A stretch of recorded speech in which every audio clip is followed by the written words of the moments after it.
Robin, welcome to the Rose podcast. Thank you very much. Great to be here. Oh, thank you. So I think we would like to start by taking it back to where it all began for us, starting with the 5 a.m. Club. That book, I can honestly say, changed my life. So what inspired you to create the concept that has now become a movement of the 5 a.m. Club, and how has it transformed your own life? If I could, I'll just start with the second part of the question first. When I was in my 20s, I loved reading autobiographies of interesting women and men. People were great creatives, great business titans, movement makers. And one of the golden threads of a lot of those great lives was the fact that they'd get up early and would give them a period to think or to do their art or to read or to pray, or a lot of them were walkers.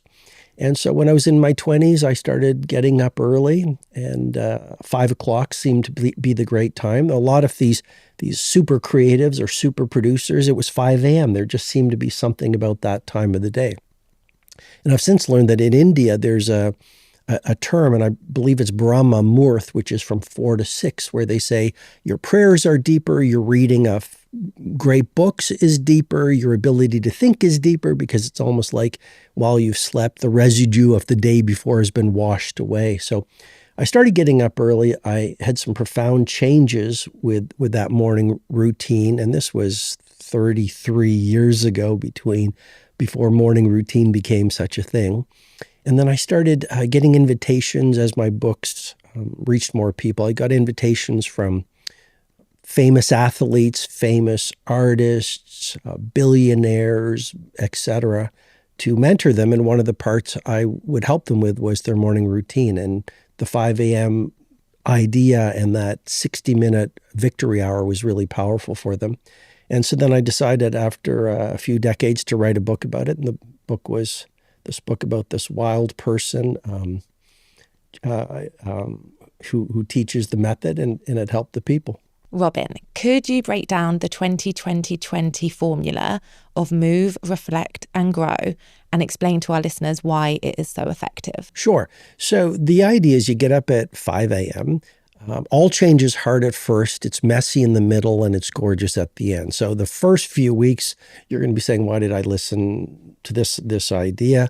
But we have every person has a gift, and the gift is neuroplasticity. And that's the ability of the human brain to grow with training and to grow with practice. Mm-hmm. And so University College London, for example, says it takes 66 days of daily practice to install a new habit to the point of automaticity, where it actually becomes easier to do the new habit than not to do the new habit.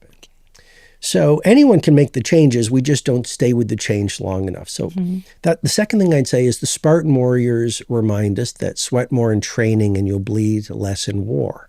Oh. So giving yourself an hour in this busy world to work on yourself, to make yourself stronger, to make yourself wiser, to work on being kinder and more grateful is powerful. So you give yourself 5 to 6, and as you say, it's the 20-20-20 formula is sort of the heart of the book. First 20 minutes is move. We all know the power of exercise. It creates a pharmacy of mastery. I can get into some of the science, but if you sweat first thing in the morning, you're going to release BDNF, brain-derived neurotrophic factor, which John Rady at Harvard has said is miracle grow for the brain, makes your processing quicker. It promotes neurogenesis, the formation of new brain cells, increases your energy, of course. So first 20 minutes, exercise. Second 20 minutes, reflect. We live in a world where a lot of people are reactive versus strategic. We live our lives like a 5-alarm fire. Yeah. But what's the point of spending our days climbing a mountain only to realize at the end of this year or at the end of a lifetime, we've climbed the wrong mountains?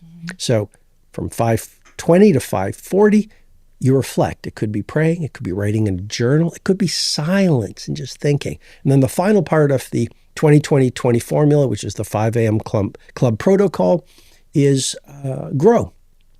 And I believe education is inoculation against disruption. I believe the leader who learns the most wins. For those of us who are entrepreneurs, the marketplace rewards magic rendered. So the more valuable you can be through your knowledge, the more value you can bring to the marketplace, and the reward is income and impact. So that's, in a nutshell, what the 5 a.m. Club method is about. You said something like learning is the key to expansion. And I just thought that was, reading that was really powerful. And that's something we really took in, wasn't it? Yeah. Since reading that. So thank you for that. So for You're people welcome. who do find mornings difficult, what would you recommend? Because a lot of people aren't morning people. So we talk about the benefits, we rave about the benefits of 5 a.m. So what would you recommend for people who are just starting or really wanting to try the 5 a.m. club but are really struggling? Well, I would say it's a transformational habit if you're ready to try it. And if you're not open, then it doesn't matter. I mean, to me, if someone's not open to it, then that's fine. The great thing about a human life is you get to live life on your own terms. What the 5 a.m. Club book is about, it's for people who are looking to be more creative and looking to get healthier and looking to live their richest and their finest and their truest life. And for those people, I would say, change always is hard. Anything that you now find easy, you once found hard. And what's this fascination in this world of ours with everything being easy? A great relationship is hard. Building a domain-dominant business is hard.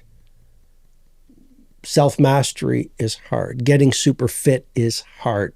Mastering tennis is hard. So it's going to be hard for a little while, but the payoffs are extraordinary after a few weeks of sticking with it. And I believe consistency is the mother of mastery. Consistency is the mother of mastery. So at first it's going to be hard, but it gets easier and easier. I'm learning Italian.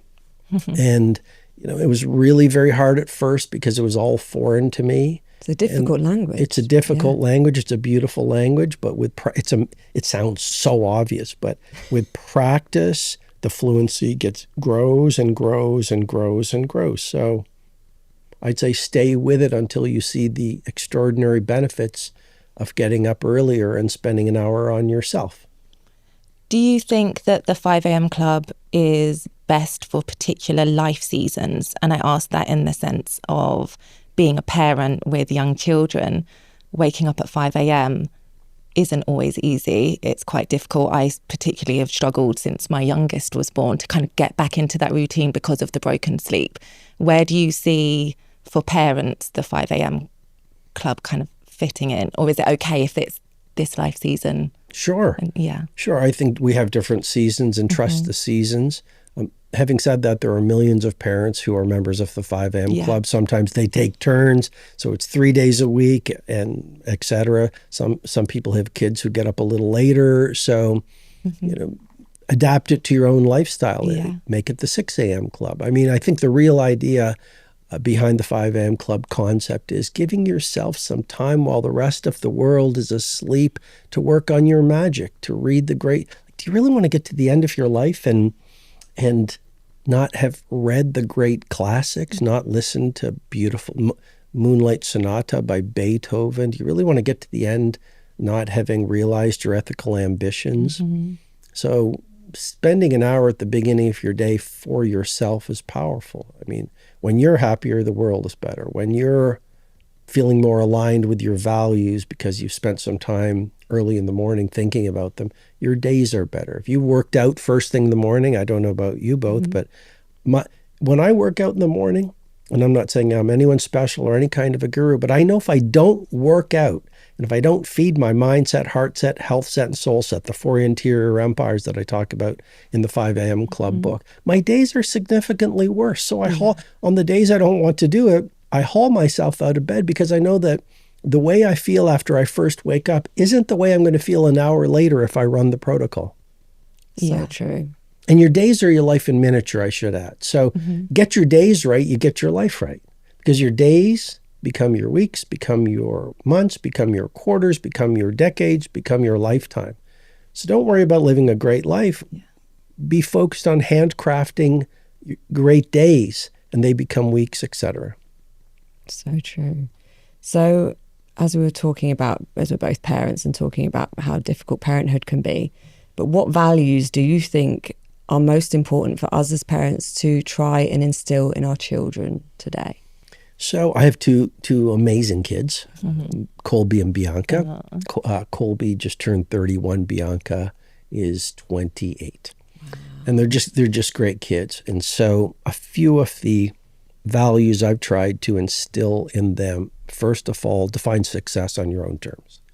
There's no point in getting to the Mount Everest that the world sells you as success, what I call FFA, fame, fortune, and applause, but you lose true success, JPF, joy, peace, and freedom. I mean, I mentor billionaires who have all the money in the world, and they don't have anything else. So what I would say is, with kids, give them the confidence to run their own race and to define success in terms of what feels right to them. I think instinct is so much more powerful than intellect. And so when we trust our instinct, okay, our family wants us to be accountants or bakers in the family business, but we want to be artists or gardeners. And if we trust our instinct, then we're going to have much happier lives, and we're going to be just better people in many ways. So I'd say the value of authenticity is really important to encourage kids to be themselves. I think bravery is a very good value.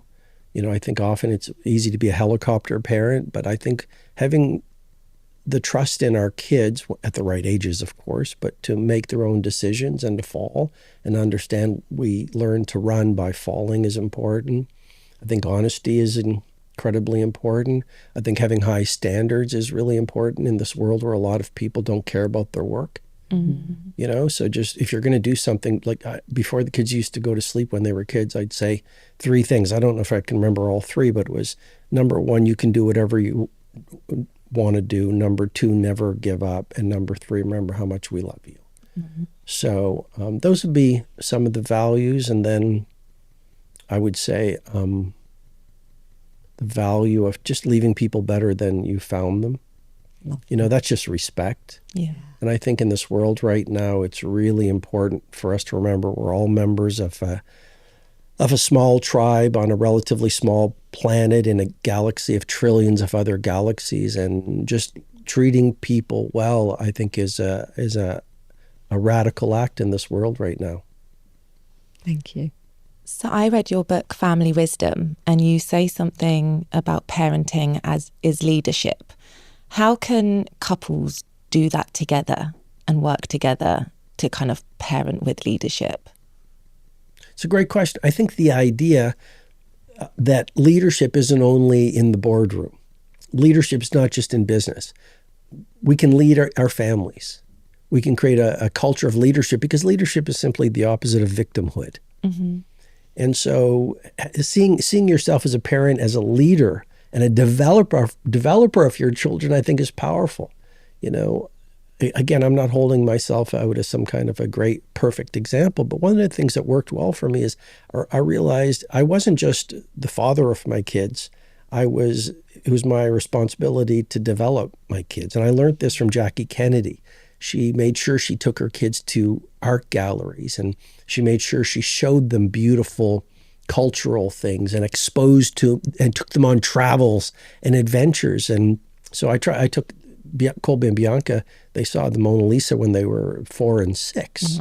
And sometimes parents say, well, they're too young. You're planting seeds. And then I think about Joseph Kennedy, the patriarch of the Kennedy family. And even when the Kennedy kids were really young and someone interesting came home, the kids were there at the table and they had to ask questions and be involved. So I think we can show leadership at home by making it a place where kids are curious and remembering a home is a sanctuary.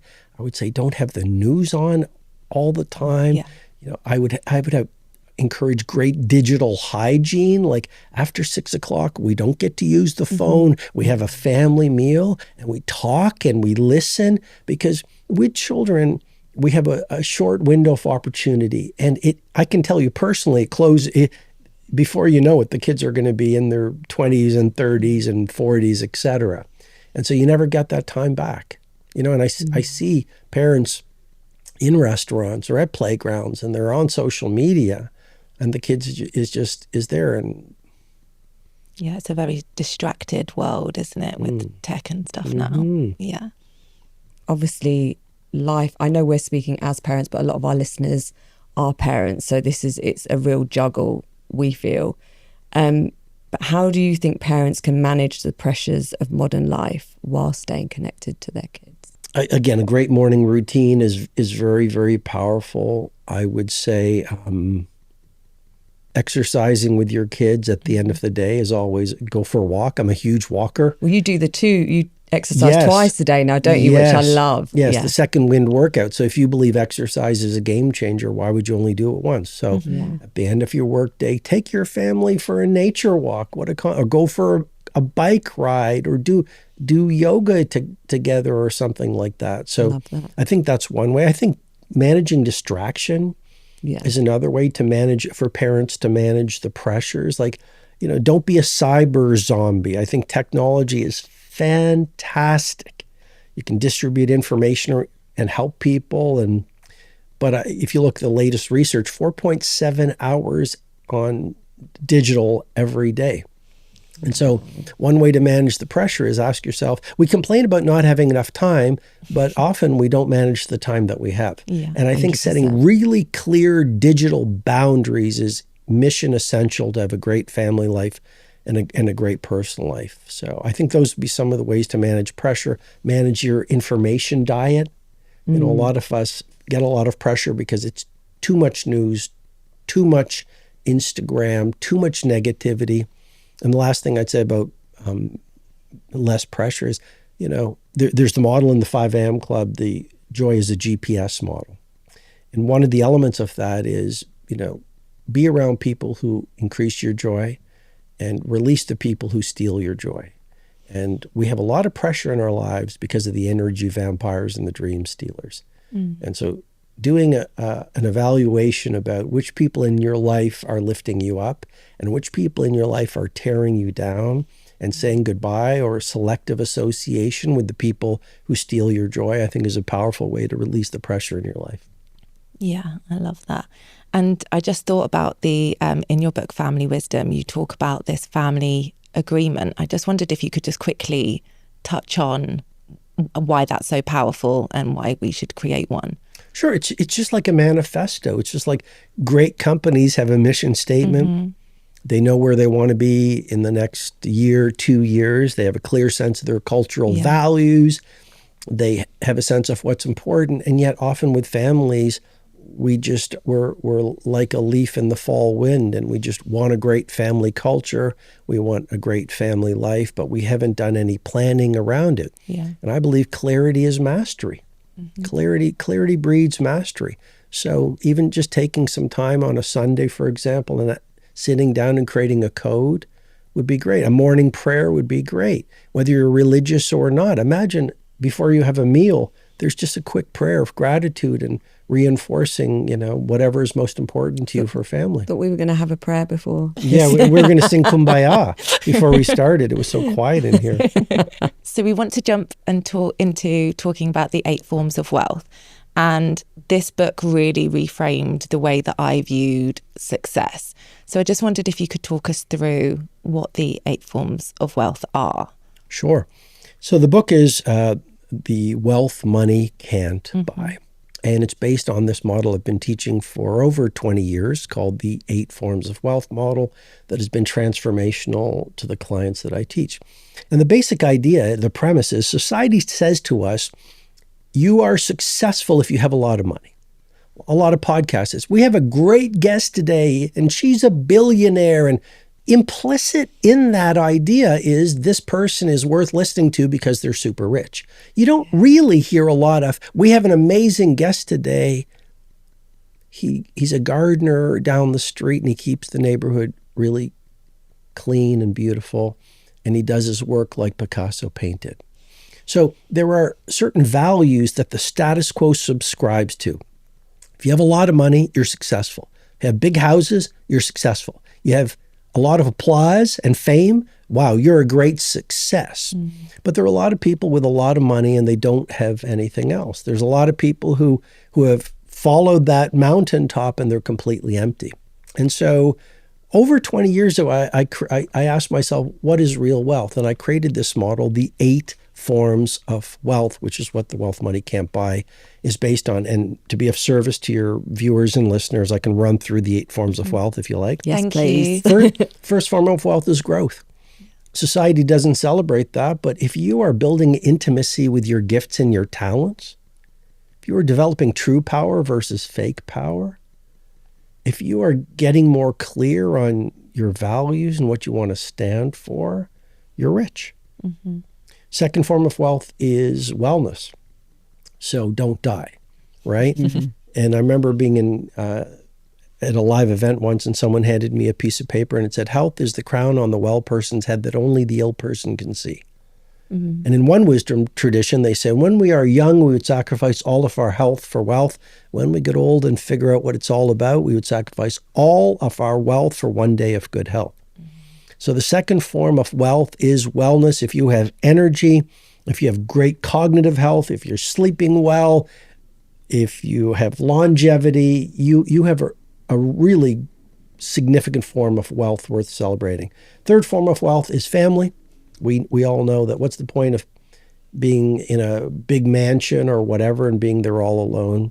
Like love is, I'm on my way to Toronto tomorrow to see my 88-year-old father, my 85-year-old mom.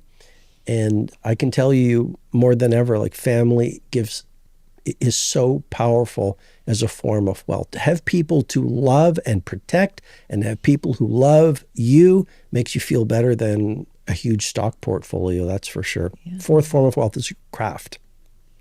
So I think this is a GCA, a gargantuan competitive advantage, but a lot of us wait for the ideal job to find meaning, but if sometimes it's right in front of us, you know? And so seeing your work as a craft and a chance to pursue mastery is a form of wealth, because few things feel as good as the pride you feel on a job really well done. Mm-hmm. Fifth form of wealth is money. Of course, money is important. No one's saying it isn't. Having nice things, living in a nice house, or whatever material things are important for you, putting food on the table, taking care of your family. Sixth form of wealth is community. Being around people whose lives you want to be living. Yeah. Seventh form of wealth is adventure. Eighth form of wealth is service. If you are being helpful and useful and making the world a better place, whether you're an Uber driver, a baker, a poet, no matter, teacher, a CEO, if you're making the world somehow better, that's a form of wealth worth celebrating. So those are the eight forms of wealth. Love it. Thank you. That's made me feel, just listening to you, especially within the beginning where you were describing the 8 forms of wealth. My father, before he passed away, he lived in the Ashdown Forest off-grid. And I remember we would watch kind of like the Kardashians together when he would come to my house. And he used to say that he felt so content. He was an artist and he was a Buddhist. And he said he would look at people with these mansions and he wouldn't swap where he lived in a tiny little shepherd's hut in the Ashdown Forest with how these people, you know, and to him that is what success, or to the world that's what success looked like. But he said he'd never been happier and yet he owned hardly anything. So for you to say that, it made me feel quite emotional, because I thought, wow, he really passed away and he embodied that. Yeah, it was true success, you know? Mm-hmm. Well, there's a theory of holes. And all of us have holes due to micro trauma, macro trauma, limited programming that we receive from the world around us. And no hole on the outside, or nothing on the outside, will ever fill your inner holes. Mm. And a lot of us are like addicts. We want more things, or we want more followers, or we want more money, because we think it'll fill the emptiness and the insecurity within us. And yet, it sounds obvious, but it's only by doing the inner work to fill those holes that will you ever find the joy, peace, and freedom. And so I think your father was clearly very, very, very wise. And I think it also comes down to asking yourself, like, what is success for you? Mm-hmm. Versus being hypnotized by the world and chasing what the world says is success, like a hamster on a treadmill. Yeah. Yeah, I think it's really nice to know the way that you break it down, that there are so many other ways to live a rich life. And it's not just about financial success and abundance. That's but, exactly what it is. It's like living a rich life. Yeah. That doesn't mean you have to have a lot of money. One of the happiest people I ever met was my ski instructor. Okay. And he actually said that. He said, "I'm not rich, but I live a rich life. I'm not rich, but I live a rich life." And I said, "Why?" He goes, "I have the most amazing family. I turn people on to skiing. I'm out in nature every day. I'm doing what I love to do. What's better than this?" That's so funny because we went skiing a few years ago, and I remember before I read the 8 forms of the wealth money can't buy, and when we met a ski instructor and we said how happy he seemed, and then I actually sent a photo of that line in your book where you said about the ski instructor to the group that we went skiing with, and I was like, you see, he obviously was, really happy. So you talk about the importance of joy, fun and adventure. Why do you think so many people neglect this, and how do we reclaim it without feeling guilt? Well, I would say that we were all artists before the world taught us to be adults. So I think one of the reasons that we've forgotten to do these things is life has become so busy, and we've lost that sparkle in our eye, and we've lost that playful side. And a lot of us feel guilty having fun. A lot of us feel guilty having adventure. So one of the models that I teach, and it's in the 5 a.m. Club, is the twin cycles of elite performance. And the most productive people actually work in seasons. They actually work in cycles. And I call it the high excellence cycle and then the deep recovery cycle. You could do that every week. You take, let's say, Friday or Saturday off. You call it a ZDD, a zero device day, and you just have fun. You could do it every month. You take 2 or 3 days off. But the point is really you'll be more productive by taking more time off. Because if all you do is work, then you actually deplete what I call your 5 assets of genius. You deplete your cognition, you deplete your willpower, you deplete your energy, etc. So, but our society says if you're not working, if you're not busy, you're doing something wrong and feel guilty. But it's that very, very old idea. We're not just human doings, we're meant to be. And John Lennon said it really well. He said, "Time you enjoy wasting is not wasted time." Yeah, I think that's something we struggle with, isn't it? And that we're trying to be really intentional about having more joy and fun. Sometimes life can feel really fast-paced and busy and stressful, and we kind of forget to embrace the joy. 100%. So we're trying to really focus on that without the guilt, because I think so many of us, as you said, it's like this hustle culture, isn't it now? Yeah, and it's like all of a sudden we're at a stage where things that we've worked so hard for are coming true, and yet when we look back, we're now doing the things that we only would have envisioned, and yet we're just still striving for more and not able to enjoy that. So I think it can be quite difficult, can't it, to actually take a moment and realise where you're at and find joy within that. Yeah, I would say KDC, keep death close. Yes. And I have a protocol called the 5-question morning maximizer. And clients have found it very helpful to do as part of their morning routine. And hopefully to bring value to your viewers and listeners, I'll just share the 5 questions if I could. So the first question is, what am I grateful for? We know that gratitude is the antidote to fear. Lots of great positive psychology. Happiest people practice what's called deliberate gratitude. Not once a year, every day. Second question is, where am I winning? Where am I winning? So the human brain has a negativity bias. Served us well thousands of years ago. We were hyper-vigilant because there were predators, or if we left the tribe, we would be kidnapped or we'd die of starvation.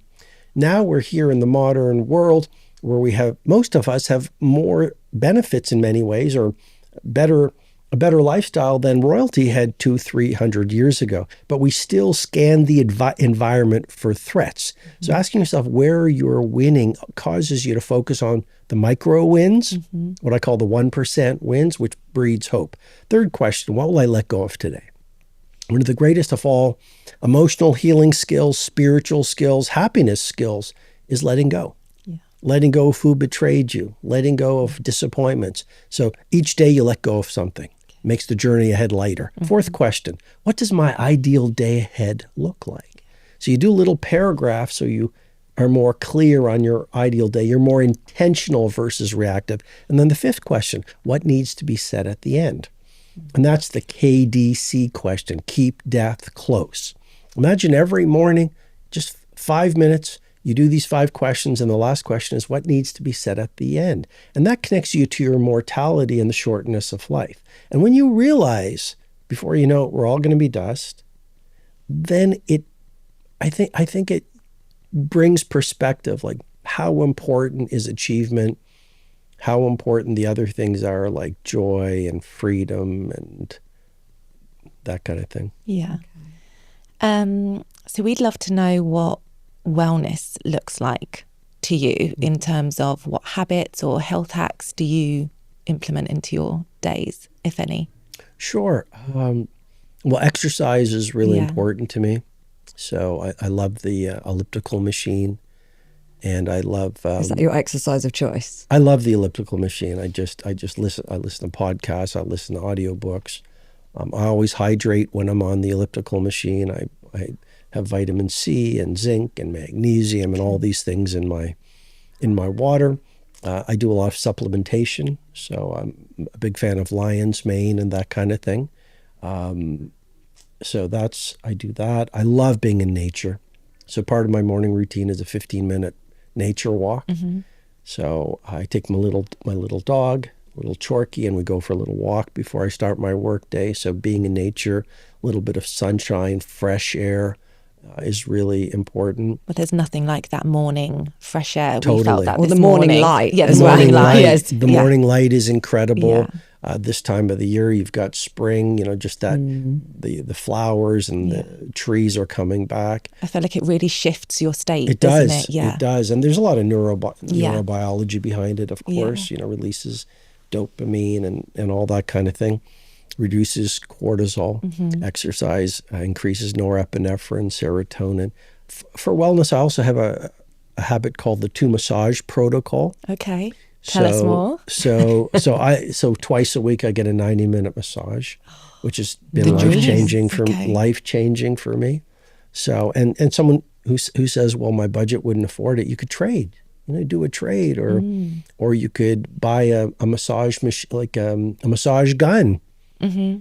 There's lots of ways to do it, but massage is very, very powerful to me for wellness. Yeah.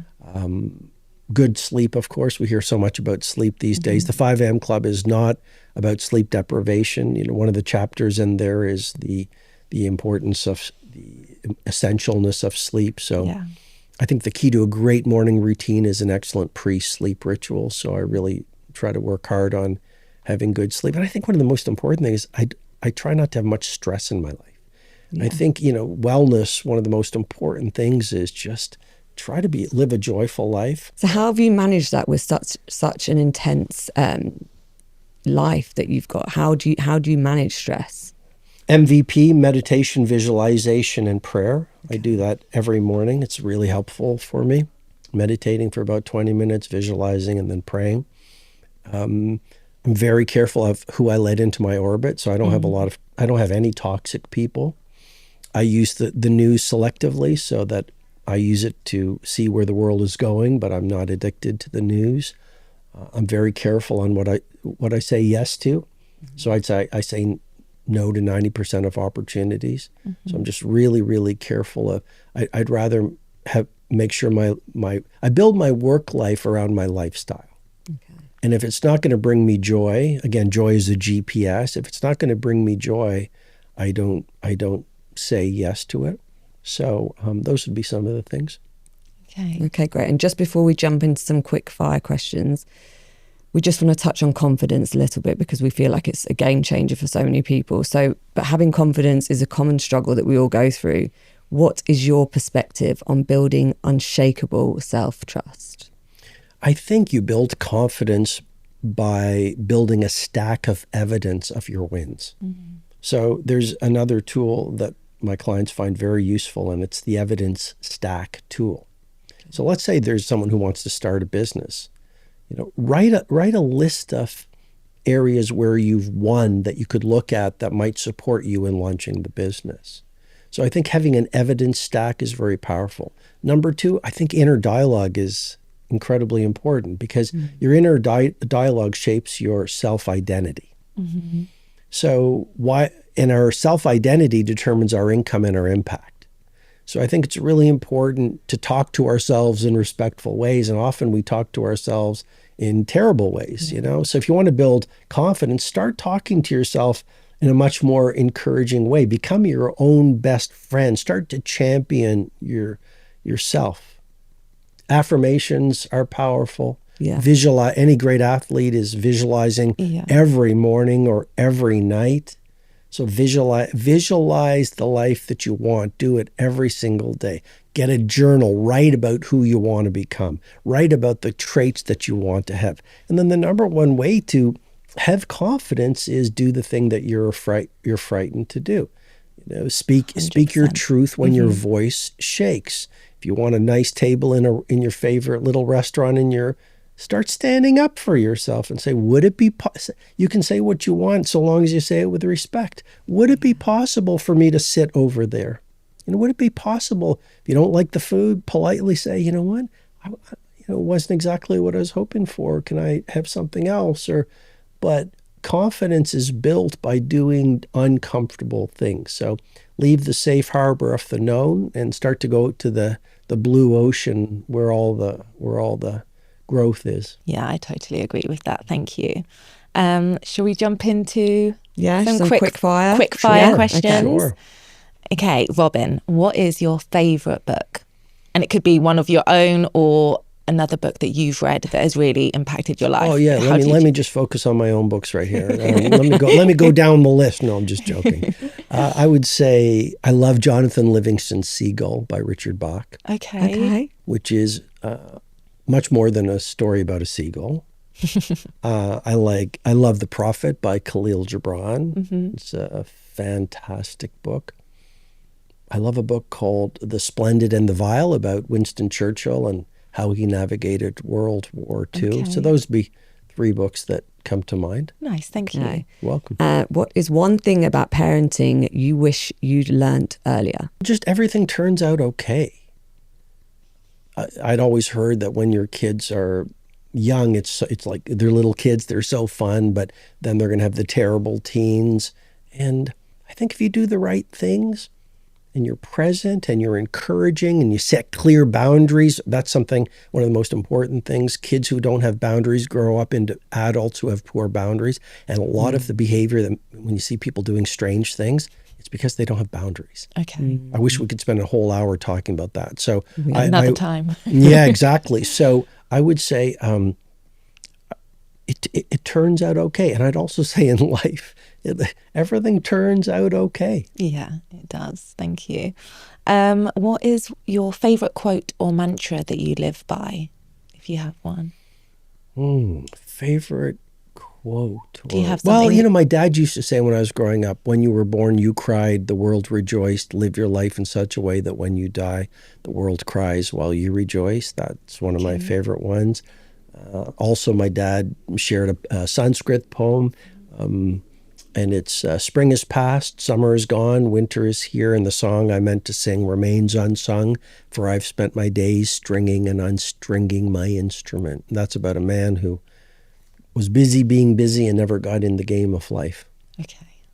What's a daily practice you think more people should try? I would say, well, of course, rising early and running the 5 a.m. club protocol. You're 4 a.m. now, aren't you? I'm 4 a.m. now. 4 a.m. is the new 5 a.m. I would also say the second wind workout is powerful. I would also say the 60-minute student. Put down your phone. You can buy a case where you can put your phone in the case and lock the case.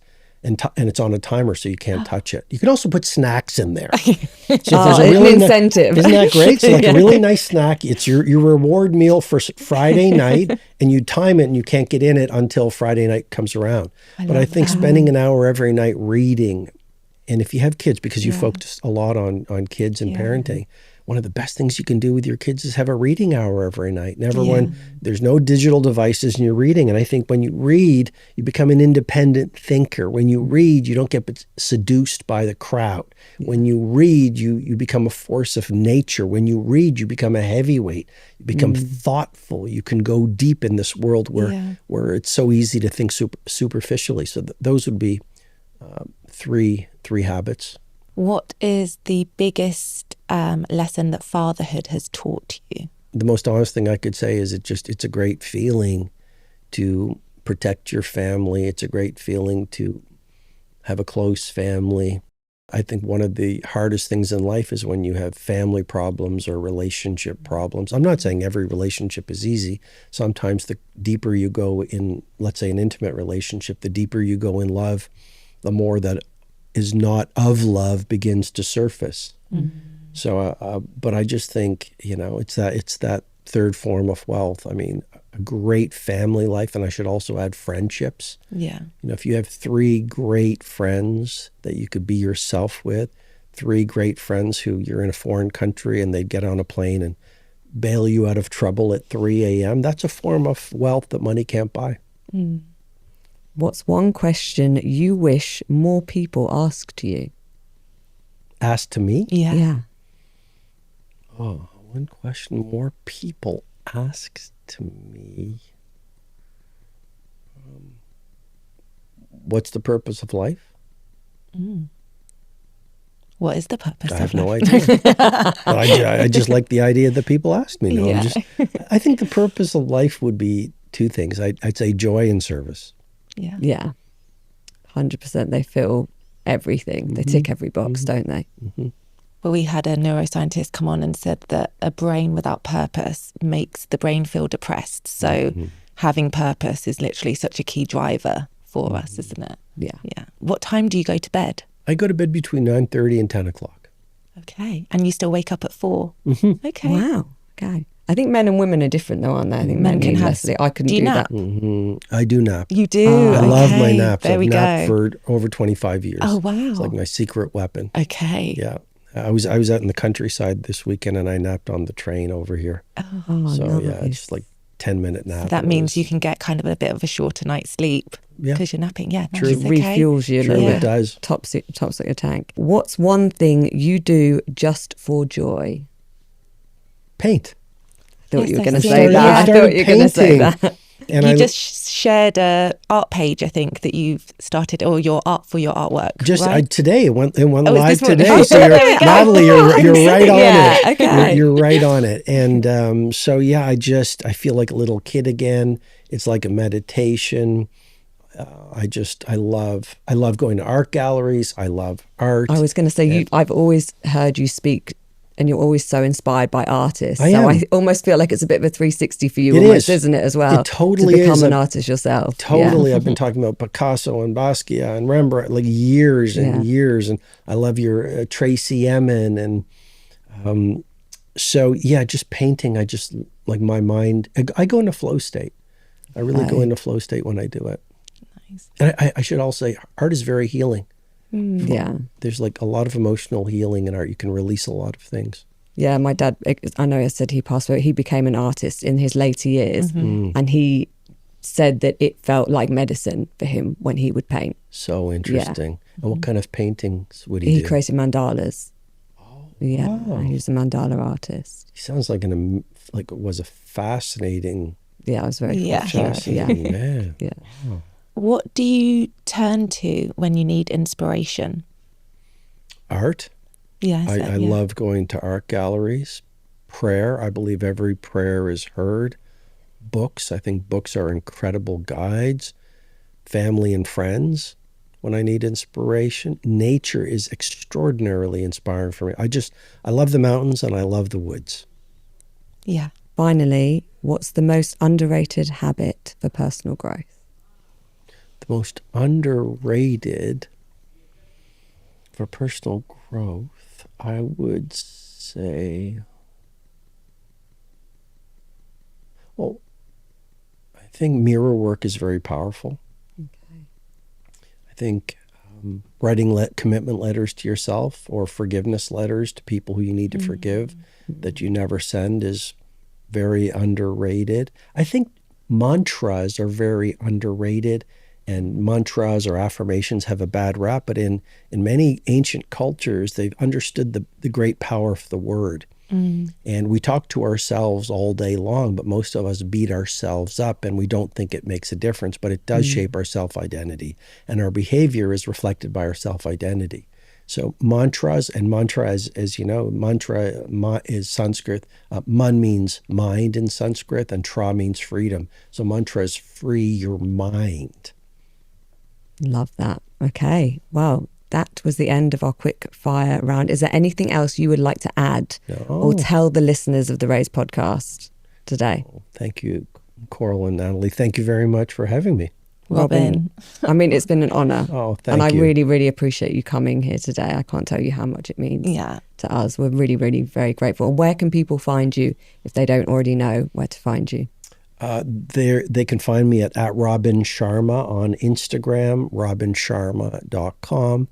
The Wealth Money Can't Buy is where you can find audiobooks, and in bookstores, the 5 a.m. Club, The Monk Who Sold His Ferrari, where books are found. And if anyone wants to see the art, it's at robinsharma.art on Instagram. I'm going to check that out right after this. Yeah. Thank you so much. Robin, it's been magic, honestly. Thank you so much. Pleasure. Thank you. Good. Couldn't see what time we were. Yeah, we're panicking for time. No, it's fine. Are we okay for time? Yeah? All good. Okay. Oh, there we go. There we go. How perfect is that? Thank you very much for your time. It was an absolute pleasure to meet you both. Thank Robin, you. And I'm sorry if we came across nervous. I felt like I was really no, shaking. No. Honestly, My goodness. Okay. You both did great. No, I think the impact that you have had, you don't quite realise on our lives, how amazing it has actually changed our lives. So honestly, we're really grateful to have you sit with us today and listen to your voice and talk to us with your wisdom. You're both so kind. Oh. And when I saw how the work has been a part of your journey, I said, I have to be here. So it was really a pleasure. Thank you for evangelizing my work, and keep up the great work with Raise. Thank you. Honestly, I think the butterfly effect that you have created in this world will go on forever. And I think I just want to thank you. I'm just an ordinary person. No, but you're not. You're no, really I am. Really. I know it seems very, but I think it's the ripples that you've had on, myself, that's then the greater my family children, and friends, my husband, and then that goes on. Amazing. And I think it's really, powerful, very magical. So well, you're super kind. Good. Well, we'll do it again. Thanks a lot.